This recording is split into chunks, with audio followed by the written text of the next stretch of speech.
The Bird and the Squirrel. One morning, a squirrel named Sam was busy gathering acorns in the forest when he heard a faint chirping.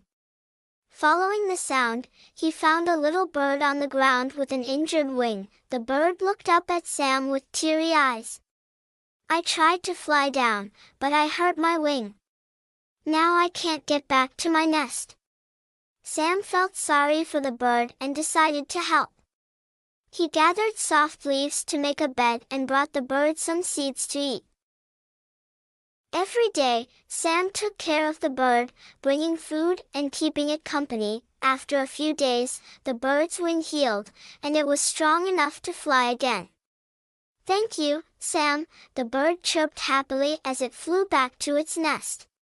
"You're a true friend." Sam smiled, happy to have helped.